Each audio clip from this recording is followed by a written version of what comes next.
Olá, que a graça e a paz do nosso Senhor Jesus esteja com você. Quantas pessoas você conhece que se passa por santão?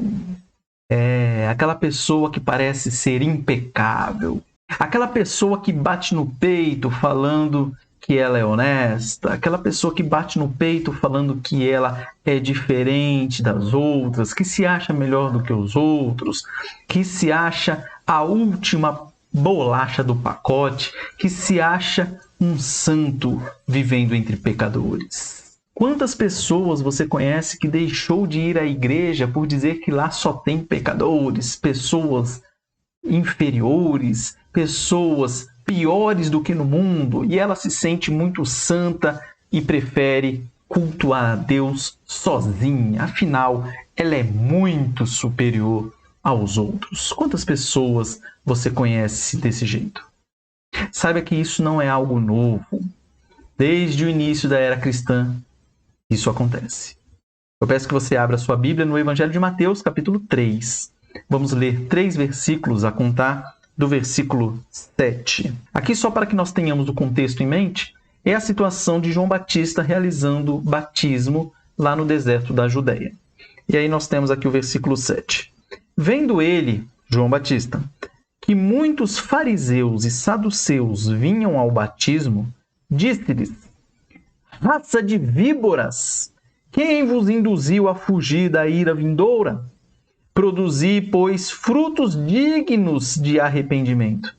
E não comeceis a dizer entre vós mesmos: temos por pai a Abraão, porque eu vos afirmo que destas pedras Deus pode suscitar filhos a Abraão. Já está posto o machado à raiz das árvores. Toda árvore, pois, que não produz bom fruto, é cortada e lançada ao fogo. Essa foi a pesada mensagem que João Batista deu aos fariseus e saduceus. Os fariseus e saduceus eram aqueles que se achavam muito religiosos, muito superiores aos outros. Os outros são pecadores, eu não. Os outros não guardam sábado, eu guardo. Os outros fazem isso ou fazem aquilo, eu não. O problema deles é que os frutos deles não condiziam com aquilo que as pessoas estavam vendo. Então percebam que interessante essa passagem. Primeiro, nós vemos que tanto hoje como naquela época, nós temos os santões. Isso ficou claro com a leitura da mensagem. O segundo ponto é que João Batista não passa o pano. João Batista pega pesado. João Batista os chama de raça de víboras e tem uma mensagem forte quanto a eles. Aí o que eu queria chamar a sua atenção é o versículo 8.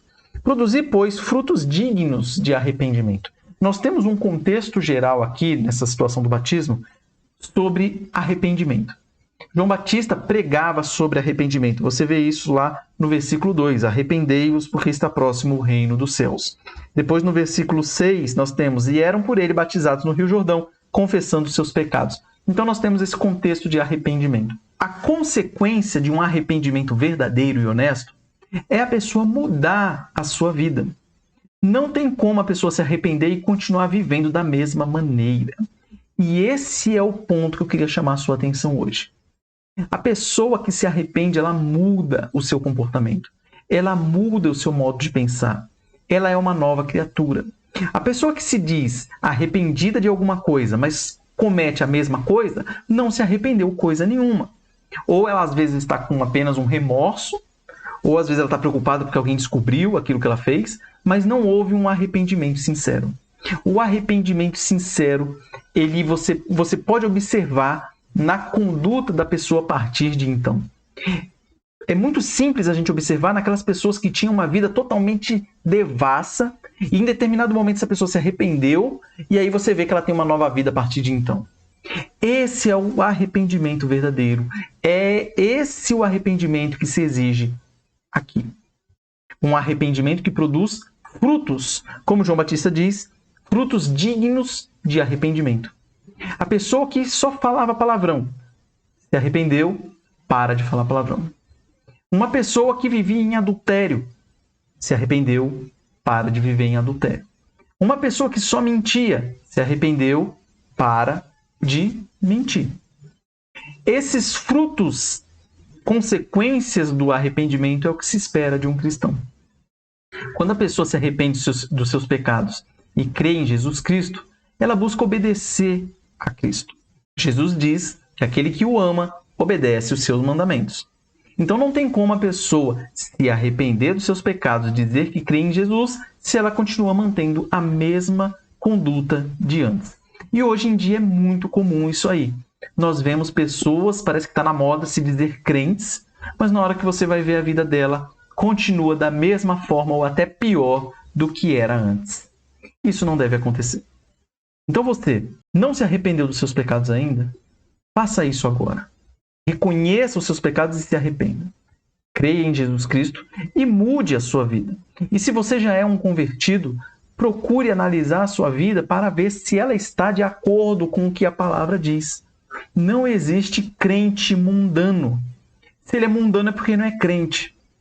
Aquele que diz que é crente, ele não vive pecando. O pecado para o cristão é um acidente. A pessoa que se arrepende, ela odeia o pecado, ela quer ver ele o mais longe possível. Ele repudia o pecado. E é claro que ele não vai viver nesse pecado.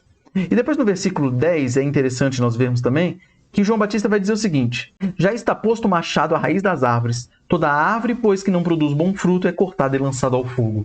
Aqui ele está anunciando que um dos sinais do salvo é que ele produz bons frutos. Tiago, na sua epístola, ele fala que a fé sem obras é morta. Porque aquele que diz crê em Jesus Cristo, ele produz bons frutos. Não tem como uma árvore ter saúde e não produzir bons frutos. Se a gente é espiritualmente saudável, nós produziremos bons frutos. E quando ele fala aqui a respeito dos fariseus e saduceus, que o machado já está posto, e eles não estão produzindo bons frutos, é sinal de que por dentro eles continuam ainda sem se arrepender. Logo, não tem salvação. Logo, serão cortados e lançados ao fogo, e aqui é uma referência ao inferno. Então que nós tenhamos isso bem claro em nossa mente e busquemos viver de acordo com o que a palavra de Deus nos diz. Não importa se vão nos chamar de legalistas, não importa se vão nos acusar de ser careta, de ser quadrado, de ser antiquado, etc. É melhor ser chamado disso do que ser chamado de crente que não tem nenhuma diferença com o mundo. Um cristão ele não pode ser igual ao mundo. Um cristão tem que ser diferente, pois ele é portador de uma nova semente que produz bons frutos, e assim as pessoas vão o reconhecer como sendo um cristão verdadeiro. Produza bons frutos e seja testemunha fiel de Cristo nessa terra. Que Deus abençoe a sua vida, fortaleça-nos para que nós possamos produzir bons frutos. E nos vemos aqui amanhã, se Deus quiser.